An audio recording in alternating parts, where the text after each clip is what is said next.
बच्चों बच्चों बच्चों इस वीडियो में हम लोग बात करेंगे साइंस 1 के चैप्टर नंबर 6 से लेकर चैप्टर नंबर 10 तक के सारे इंपॉर्टेंट टॉपिक्स। मैं जो टॉपिक्स तुम लोग को बता रहा हूँ इसके बाहर तुम लोग को कुछ नहीं करना है, इसमें से ही तुम्हारा पेपर बनने वाला है, ये तो गारंटी है बच्चों। पिछले 6 साल से बच्चों को पढ़ा रहा हूँ, 2 साल से यूट्यूब पर पढ़ा रहा हूँ, पिछले साल भी कुछ लाइव क्लासेस ली थी, तुम लोग जाके रील्स देख सकते हो, रील्स में अपलोडेड है। जो मैंने लाइव क्लासेस में बोला था कि इधर से सवाल आएगा उधर से आया था कि नहीं, वो तुम लोग खुद जाके देख सकते हो। और ऐसा तो मैंने ये पहली बार इधर यूट्यूब पे किया था, पर इसके पहले हर साल मैं मेरी ऑफलाइन कोचिंग क्लासेस में करता हूँ, प्रिडिक्ट करता हूँ। बहुत ज़्यादा सिमिलर क्वेश्चंस उसके ही देखने मिलते हैं या वही टॉपिक से सवाल आते हैं। बच्चों अगर तुम लोग ने चैनल को सब्सक्राइब नहीं किया है तो पहले सब्सक्राइब कर लो, क्योंकि आगे क्लास 10 महाराष्ट्र बोर्ड के लिए तुम्हारे लिए ये चैनल सबसे ज़्यादा यूजफुल रहने वाला है, क्योंकि कुछ आगे इधर इतना एक्साइटिंग आने वाला है और इतना इंपॉर्टेंट आने वाला है तुम्हारे लिए कि तुम्हारी क्लास 10 के प्रिपरेशन को वो नेक्स्ट लेवल पे लेके चले जाएगा। भाई अभी फिलहाल में टास्क वाइज डे वाइज तुम लोग को काम तो बांट के दे ही रहा हूँ कि 80 डेज के अंदर पूरा अपने को सिलेबस कंप्लीट करना है रिवीजन के साथ। ऐसे स्ट्रक्चर्ड वे में स्टडी प्लान तुम लोग को बना के दे रहा हूँ। रोज रात में एक रील अपलोड करता हूँ कि अगले दिन का टास्क क्या होगा। बच्चे बहुत सारे कर रहे हैं, फायदा उठा रहे हैं, स्ट्रक्चर्ड वे में पढ़ाई भी हो रही है। और साथ में इंग्लिश की हर संडे लाइव क्लास भी होती है, इसमें ग्रामर के टॉपिक्स और राइटिंग स्किल पूरा कवर करने वाला हूँ। तो भाई संडे के दिन भी जरूर लाइव क्लास अटेंड करना, 9:30 बजे के आसपास वो लाइव क्लास चालू होती है। तो चलो अब बिना टाइम पास किए फटाफट से चैप्टर नंबर 6 से सारे इंपॉर्टेंट टॉपिक्स जो बोर्ड 2026 में आ सकते हैं वो देखना चालू करते हैं। मेरी बात एकदम ध्यान से सुनो बच्चों, ये चैप्टर तो अपन देख लेंगे भाई, 6 चैप्टर के इंपॉर्टेंट क्या क्या है, पर मैं तुम लोग को इधर टेक्स्ट बुक में अंडरलाइन भी करवा के दूंगा जो इंपॉर्टेंट चीज़ें है वो। तो तुम लोग को टेक्स्ट बुक निकालनी है, टेक्स्ट बुक निकाल के टिक करना है, ठीक है। चलो फटाफट टेक्स्ट बुक निकाल लो पहले जल्दी से। चलो निकाल लिए। तो अब रिफ्रैक्शन ऑफ लाइट, ठीक है। रिफ्रैक्शन ऑफ लाइट के सबसे पहला इंपॉर्टेंट जो टॉपिक है भाई, तो वो तो ये इसकी डेफिनेशन है। एकदम अच्छे से डेफिनेशन याद कर लेंगे, फिर ये डायग्राम पूरी अच्छे से समझ के कौन से दो एंगल सेम है, देखो इधर ये सर्कल किया इसको, ये बहुत ज़रूरी। फिर उसके बाद लॉज ऑफ रिफ्रैक्शन बहुत ज़रूरी, ये दोनों भी एकदम अच्छे से करेंगे। रिफ्रैक्टिव इंडेक्स किसको बोलते हैं एक बार वो देख लेंगे, ये बहुत इंपॉर्टेंट लाइन हो गई भाई, इसको अंडरलाइन करेंगे और याद भी रखेंगे, ठीक है। बहुत इंपॉर्टेंट लाइन, ये फॉर्मूला याद रखना है, ठीक है। ये चार्ट बहुत ज़रूरी है पर पूरा करने की ज़रूरत नहीं, जो टिक करके दे रहा हो उधर से ही सवाल आता। एयर उसकी रिफ्रैक्टिव इंडेक्स पूछते, ये आइस की भी, वाटर एक ज़रूरी हो गया, केरोसिन, अल्कोहल, फिर इधर भाई ये रूबी कर लो और डायमंड, इतना कर लो। उसके बाद बच्चों ये डेफिनेशन ज़रूरी हो गई, उसके बाद बच्चों ये फॉर्मूला ज़रूरी हो गया, ये फॉर्मूला ज़रूरी, ठीक है। उसके बाद ये 3 जो रूल्स है, ये रूल्स बहुत ज़रूरी हो गए, ये याद रखने हैं। एमसीक्यूज बनते हैं बच्चों इसमें से। Why do stars twinkle, give reason आता, ये अच्छे से करके जाएंगे ये टॉपिक, ठीक है। इसमें ही एक एपरेंट पोजीशन वाला वो भी क्वेश्चन आता, एपरेंट पोजीशन ऑफ स्टार, ये भी एक अच्छे से करके जाएंगे, यानी ये टॉपिक एकदम अच्छे से पढ़ के जाएंगे, ठीक है। इसमें से एक क्वेश्चन आता, डिस्पर्जन ऑफ लाइट ज़रूरी है बच्चों, इसमें तुम लोग को ये ज़रूरी है definition.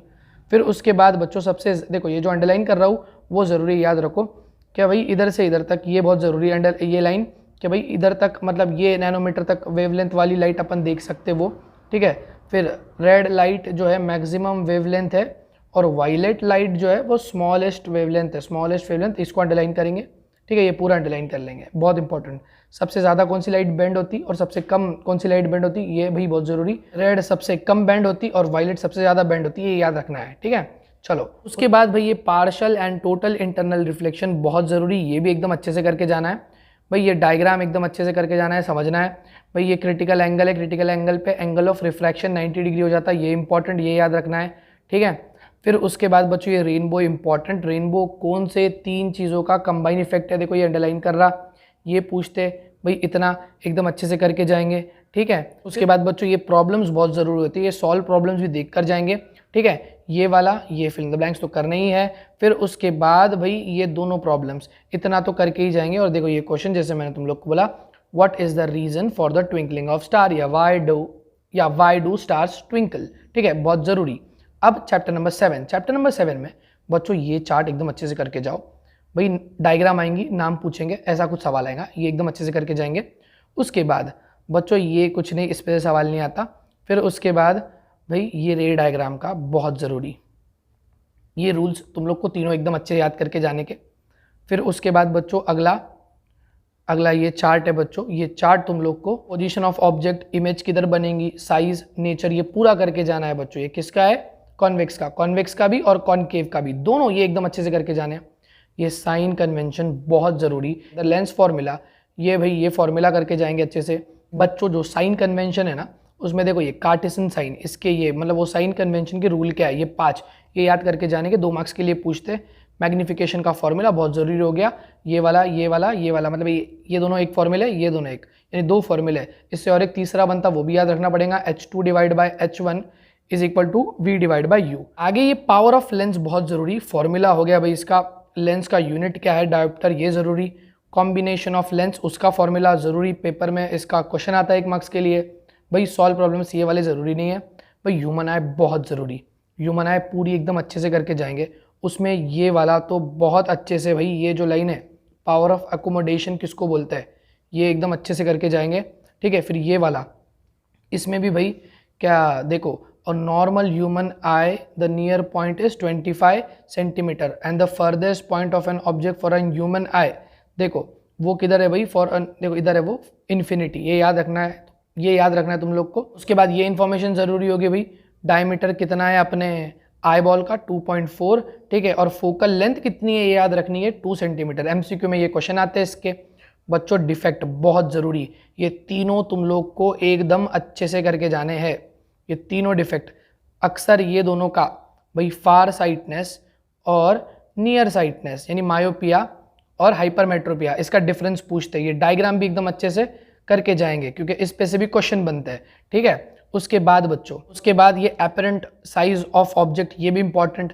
Use of concave, 3 points तो भी याद करो ये भी, और यूज ऑफ कॉन्वेक्स भी। बच्चों देखो ये इसका इतना बड़ा याद नहीं रखने का तुम लोग को, सिंपल माइक्रोस्कोप में यूज होता, कंपाउंड माइक्रोस्कोप में यूज होता, टेलीस्कोप में यूज होता। कौन से 2 टाइप के टेलीस्कोप है उसके नाम याद रखने के। फिर उसके बाद ऑप्टिकल इंस्ट्रूमेंट्स में भी, जैसे कि कैमरा, प्रोजेक्टर और स्पेक्ट्रोग्राफ, ये याद रखने का, ठीक है। देखो परसिस्टेंस ऑफ विजन बहुत जरूरी, कब तक रहता वो याद रखने का है भाई, 1/16 सेकेंड तक, जब तक ऑब्जेक्ट रिमूव नहीं होता, ये याद रखने का है, ठीक है। उसके बाद बच्चों ये पैराग्राफ बहुत जरूरी हो गया, ये पैराग्राफ में तुम लोग को याद रखने का है, रेटिना पे ना 2 टाइप के सेल रहते हैं, एक रॉड और एक कोन टाइप, ठीक है। जो रॉड टाइप सेल रहते हैं वो लाइट को रिस्पॉन्स करते हैं, ठीक है, लाइट को रिस्पॉन्स करते हैं मतलब ब्राइटनेस या डीमनेस को। और जो कोनिकल सेल रहते हैं बच्चों, वो रिस्पॉन्स करते हैं भाई, रिस्पॉन्स कलर को करता है, ठीक है। यानी जो कलर ब्लाइंड रहता उसके कोनिकल सेल डिफॉल्टेड रहते हैं, ये याद रखने का, ये बहुत ज़रूरी इन्फॉर्मेशन, ठीक है। उसके बाद बच्चों देखो ये तो तुम लोग को मैच द पेयर तो करना ही है, ये पूरे प्रॉब्लम्स, ये जो पूरे प्रॉब्लम्स है, सॉल्व प्रॉब्लम्स बहुत ज़रूरी हो जाते हैं पेपर में। 2 मार्क्स का क्वेश्चन, एक तो ये 7th चैप्टर से, या तो फिर जो 1st चैप्टर है उसके प्रॉब्लम्स, भाई जो सॉल्व प्रॉब्लम्स है वो इधर से ही आएंगे, देखो तुम। और हाँ बच्चों देखो, जैसे कि बोला ये डिफरेंस, और ये डिफरेंस भी एकदम अच्छे से करके जाना है, कॉनकेव और कॉन्वेक्स। अगला चैप्टर मेटलर्जी बहुत ज़्यादा ज़रूरी हो गया बच्चों। देखो मेटलर्जी को ना फुर्सत से तुम लोग को टिक मार्क करना पड़ेगा, क्योंकि बहुत सारे ऐसे पॉइंट्स हैं कि जो तुम लोग को इधर टिक करना पड़ेंगे, ठीक है, क्या इंपॉर्टेंट चीज़ें है, ठीक है। मैं तुम लोग को बोलता फटाफट तुम लोग टिक करेंगे। अभी फिजिकल प्रॉपर्टी में क्या जरूरी है मैं तुम लोग को बोलता, भाई ये मर्क्यूरी और गैलियम ये लिक्विड स्टेट के अंदर रहते हैं, रूम टेम्परेचर के अंदर, ठीक है, मेटल्स है, ये याद रखना पड़ेगा, ठीक है।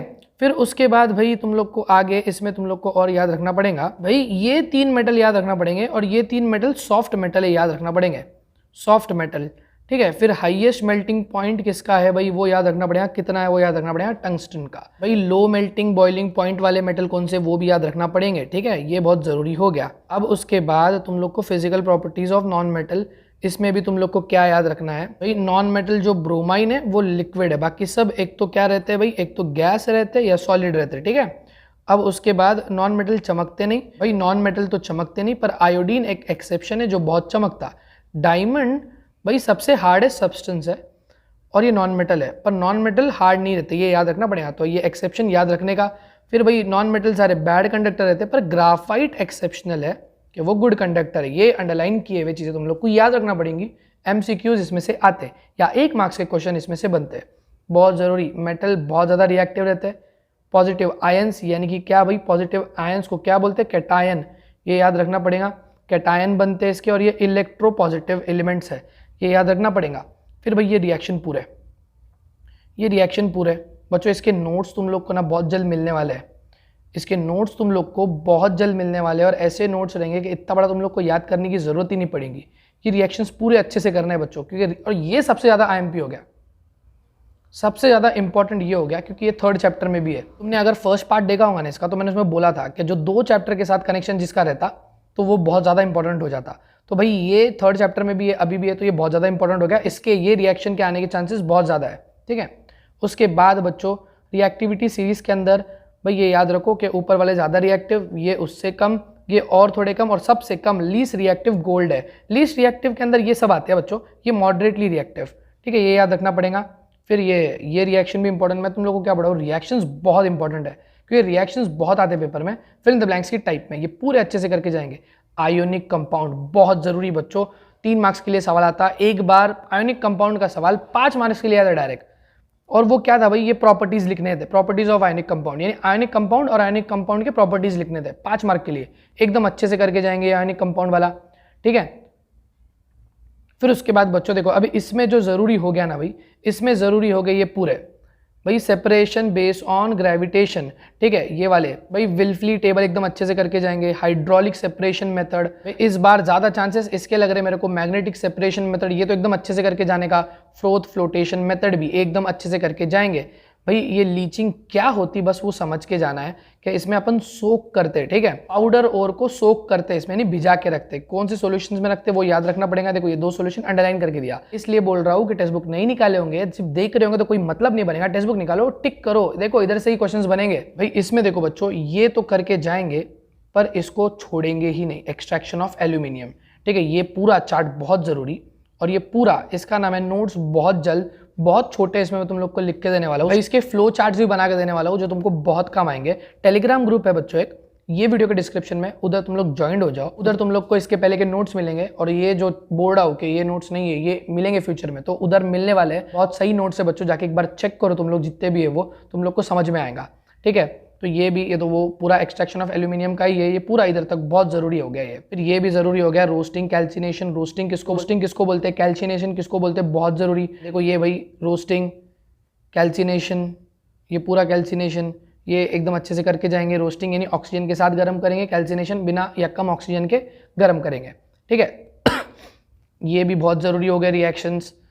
उसके बाद बच्चों ये वाली भी रिएक्शन तुम लोग को, करोजन ऑफ मेटल बहुत ज़रूरी। इधर देखो क्या याद रखो, क्या आयरन जो है वो मॉइस्ट एयर यानी ऑक्सीजन के वजह से खराब होता है। रेडिश कलर की लेयर आती है, उसका ये फॉर्मूला, इसको क्या बोलते हैं, रस्ट। जितना अंडरलाइन कर रहा है इतना अंडरलाइन करो, और याद रखो कार्बन डाइऑक्साइड के वजह से कॉपर खराब होता बच्चों, कॉपर खराब होता, ग्रीनिश लेयर आती, वो लेयर को बोलते कॉपर कार्बोनेट। ये कॉपर कार्बोनेट खराब करता, इसको बोलते पैटिनेशन ऑफ कॉपर। जैसे रस्ट बोलते भाई आयरन को, कॉपर के खराब होने को पैटिनेशन ऑफ कॉपर। भाई सिल्वर आर्टिकल्स खराब होते, ब्लैक कलर के होते बच्चों, ये ब्लैक कलर के होने की वजह से इन पे जो ऊपर की लेयर आती है वो सिल्वर सल्फाइड, ये उसका फॉर्मूला। सिल्वर किसके वजह से खराब होता, हाइड्रोजन सल्फाइड यानी H2S, ये भी लिख लेंगे, बहुत जरूरी। प्रिवेंशन ऑफ करोजन बच्चों, भाई ये फिक्स सवाल है, पेपर में आता, इस साल भी देखने मिलेगा कि प्रिवेंशन ऑफ करोजन, करोजन से बचने के लिए क्या करेंगे। गैल्वेनाइजेशन एकदम अच्छे से करके जाएंगे, टिनिंग एकदम अच्छे से, आयोडाइजेशन भी इंपॉर्टेंट, इलेक्ट्रोप्लेटिंग। ये डायग्राम्स याद रखो, ये डायग्राम्स तुम लोग देखेंगे पेपर में, डायग्राम्स आएंगी वो किसकी है, ये इलेक्ट्रोप्लेटिंग की, याद रखो। एलॉय बहुत ज़रूरी, उसमें भाई ये जो एग्जाम्पल्स है ना, ये एग्जाम्पल्स। फिर उसके बाद भाई ये देखो, ये आयरन का, स्टील का एग्जाम्पल ये। फिर भाई एलॉय का यूज़ किस में होता है, मिंटिंग कॉइन्स, बहुत ज़रूरी, ये याद रखना है भाई। अब अगला चैप्टर 9th वाला कार्बन कंपाउंड, बहुत ज़रूरी, 5 मार्क्स का चैप्टर। एक तो ये इसमें से आएगा, या 8th चैप्टर में से, या 7th चैप्टर में से, ये याद रखो। इसमें तुम लोग को क्या याद रखना है भाई, इसमें सबसे पहले तो बच्चों, इसमें सबसे पहले तो भाई कोवैलेंट बॉन्ड्स किसको बोलते हैं, ये एकदम अच्छे से करके जाएंगे। और कोवैलेंट बॉन्ड कैसे बनते हैं, ये ऑक्सीजन का नाइट्रोजन का कैसे बनता है, ये स्ट्रक्चर बहुत जरूरी। और क्लोरीन के भी कोवैलेंट बॉन्ड कैसे बनते हैं वो भी बहुत जरूरी। उसके बाद बच्चों भाई ये स्ट्रक्चर बहुत ज़रूरी। कार्बन एक वर्सेटाइल एलिमेंट क्यों है, ये बहुत ज़रूरी, कार्बन के बारे में लिखने को शॉर्ट नोट आती बच्चों। उसके बाद ये हाइड्रोकार्बन ज़रूरी हो गया, सैचुरेटेड अनसैचुरेटेड, सैचुरेटेड किसको बोलते हैं, अनसैचुरेटेड किसको बोलते हैं। फिर उसके बाद बच्चों आगे ये स्ट्रक्चर भाई बहुत ज़रूरी हो गया, ALKANE अल्केन, ALKENE अल्कीन, और ALKYNE अल्काइन। इसके ये ऐसे पूरे के, एक वाले को क्या बोलते, 2 वाले कार्बन को क्या बोलते, 3 जिसमें कार्बन है, 4 ही बहुत ज़रूरी, ये एकदम अच्छे से करके जाएंगे, ठीक है। क्या करने का, ये मीथेन ईथेन है ना, तो बस इधर देखो अल्कीन में ENE लग जाएगा, ये तुम लोग को याद करके जाना पड़ेगा, बहुत जरूरी, ठीक है। और इसमें क्या रहता है भाई, इसमें सिंगल बॉन्ड है, इसमें डबल बॉन्ड है, इसमें ट्रिपल बॉन्ड, ये तुम लोग को याद रखना पड़ेगा। ये वाला चार्ट बहुत जरूरी, इसमें से कोई ना कोई एक स्ट्रक्चर आएगा ही आएगा बनाने को। फिर उसके बाद बच्चों, उसके बाद functional group and carbon compound, इसमें तुम लोग को ये फंक्शनल ग्रुप याद रखना है। ये चार्ट भी एकदम अच्छे से करके जाना है। क्यों मालूम क्या है, इसका क्वेश्चन कैसा आएगा, ये चार्ट में से नहीं पूछेंगे, पर तुम लोग को IUPAC नेम लिखना पड़ेंगे, या तो फिर तुम लोग को स्ट्रक्चर बनाना पड़ेगा, तो तुम लोग को ये याद रखना पड़ेगा। तो ये एकदम अच्छे से करके जाएंगे भाई। ये होमोलॉगस सीरीज यानी वही जो तुम लोग को बोला अल्केन, अल्कीन, अल्काइन वाली, ये एकदम अच्छे से करके जाएंगे, ठीक है। ये पूरे चार्ट के नाम याद रख के जाएंगे, ये पूरे चार्ट एकदम अच्छे से करेंगे, नाम याद रखेंगे, स्ट्रक्चर याद रखेंगे, नाम याद रखेंगे, ठीक है। ये याद रखने की जरूरत नहीं है, ये याद रखना पड़ेगा IUPAC नेम, ठीक है। फिर ये भी तुम लोग को IUPAC नेम लिखना है, ये प्रैक्टिस करनी है इधर, ठीक है। ये चार्ट चाहिए तुम लोग को तो मेरे को कमेंट में बोलो, मैं तुम लोग को दूंगा, ठीक है। चलो अब रिएक्शन बहुत ज़रूरी भाई, कंबशन वाली रिएक्शन ज़रूरी हो गई, ठीक है।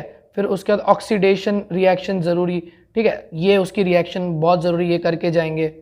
फिर एडिशन रिएक्शन, भाई ये वो रिएक्शन है एडिशन रिएक्शन की, बहुत ज़रूरी हो गई है। फिर सब्स्टिट्यूशन रिएक्शन, ज़रूरी रिएक्शन, ये करके जाएंगे।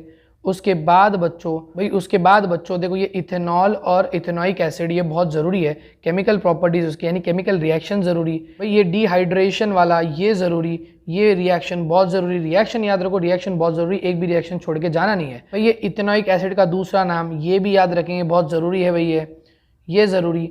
उसके बाद बच्चों प्रॉपर्टीज़ ऑफ इथेनॉइक एसिड, ये रिएक्शन जो बोला हूँ मैं, केमिकल रिएक्शन बहुत ज़रूरी, ये वाली रिएक्शन, ये डायग्राम याद रखेंगे, ये डायग्राम वाली रिएक्शन, भाई ये वो रिएक्शन, ये एकदम अच्छे से याद रखेंगे, ये याद रखेंगे रिएक्शन। और उसके बाद अब ये एस्टरिफिकेशन रिएक्शन, बहुत ज़रूरी रिएक्शन, पेपर में आती, ये वाली रिएक्शन बहुत ज़रूरी, देखो ये है भाई वो रिएक्शन, ठीक है। मैक्रोमोलिक्यूल और ये पॉलीमर में, इसमें तुम लोग को याद रखना है मैक्रोमोलिक्यूल किसको बोलते हैं, नेचुरल मॉलिक्यूल्स किसको बोलते हैं, और मैन मेड मैक्रोमोलिक्यूल, ये इंपॉर्टेंट हो गया। ये चार्ट इंपॉर्टेंट है बच्चों, ये चार्ट एकदम अच्छे से करके जाएंगे, ये चार्ट छोड़ना नहीं है, ठीक है। उसके बाद ये चार्ट डायरेक्ट, ये चार्ट भी इंपॉर्टेंट। उसके बाद बच्चों एक्सरसाइज बहुत ज़रूरी है इसकी, ये तो पूरी एकदम अच्छे से करके जाएंगे, ये याद करके जाएंगे भाई, ये वाला एकदम छोड़ना ही नहीं इसको। उसके बाद बच्चों IUPAC name, identify the types of the following reaction of carbon compound, ये ज़रूरी हो गया। फिर ये भाई स्ट्रक्चर फॉर्मूला बनाना है इसका। भाई आखिरी चैप्टर स्पेस मिशन में डायरेक्ट तुम लोग को सबसे इम्पॉर्टेंट चीज़ जो है पहले तो ये करनी है भाई, ये चार्ट, इसके फुल फॉर्म याद करना है। उसके बाद ये पूरा चार्ट करना है। इसमें सवाल आता बच्चों कि टाइप्स ऑफ सैटेलाइट, उसके फंक्शन क्या है, लॉन्च व्हीकल के नाम पूछते, MCQ के अंदर भी आता, या भाई चार्ट भरने के लिए 2-3 मार्क्स के जो क्वेश्चन आते हैं वो भी आता, तो ये पूरा अच्छे से करके जाएंगे। ऑर्बिट ऑफ आर्टिफिशियल सैटेलाइट के अंदर बच्चों तुम लोग को याद रखना पड़ेगा हाई अर्थ ऑर्बिट किधर से किधर तक है, फिर ये मीडियम भी याद रखना पड़ेगा और लो भी, ये याद रखना पड़ेगा, बस ये ज़रूरी। उसके बाद बच्चों डायरेक्ट इधर तुम लोग को ये सैटेलाइट लॉन्च व्हीकल, उसमें ये डायग्राम बहुत ज़रूरी हो जाती। इधर ये ऐसा बॉक्स बना के देंगे कि इधर क्या नाम है वो लिखो, है ना, 2 मार्क्स के लिए 3 मार्क्स के लिए क्वेश्चन आता, तो ये एकदम अच्छे से करके जाएंगे। एस्केप वेलोसिटी का फॉर्मूला ज़रूरी हो गया। फिर वो भाई पहले चैप्टर में अपन ने देखे थे क्या मिनिमम एस्केप वेलोसिटी कितनी है ना, तो 11.2 किलोमीटर पर सेकेंड। उसके बाद बच्चों ये मून मिशन और मार्स मिशन 2 मार्क्स के लिए लिखने आ सकता है, एकदम अच्छे से करके जाएंगे। इंडिया एंड स्पेस टेक्नोलॉजी, ये ज़रूरी टॉपिक हो गया, ये कर लेंगे अच्छे से। और space debris and it's management, बहुत इंपॉर्टेंट टॉपिक। तो भाई इधर खत्म हो गया तुम्हारा पूरा साइंस 1 का इंपॉर्टेंट टॉपिक्स हर एक चैप्टर के। बच्चों 1 मार्क्स के भी हो गए इसमें, 2 मार्क्स के भी, 3 मार्क्स के भी और 5 मार्क्स के भी। 5 मार्क्स के अगर तुम लोग को क्वेश्चन की लिस्ट चाहिए तो मेरे को कमेंट में बोलो, we want 5 marks question with answer solution, तो मैं तुम्हारे लिए वो भी लेके आ जाऊंगा, पर कमेंट में पहले मुझे तुमको बोलना पड़ेगा। और ऐसा ही अगर तुम लोग को साइंस 2 के लिए भी चाहिए तो कमेंट में लिखो we want this for science 2, तो वो भी मिल जाएगा। तो भाई अगले वीडियो में मिलते हैं, तब तक के लिए भाई स्टडी एकदम दबा के एकदम अच्छे से करो भाई, और अपने ड्रीम स्कोर के लिए मेहनत करते रहो।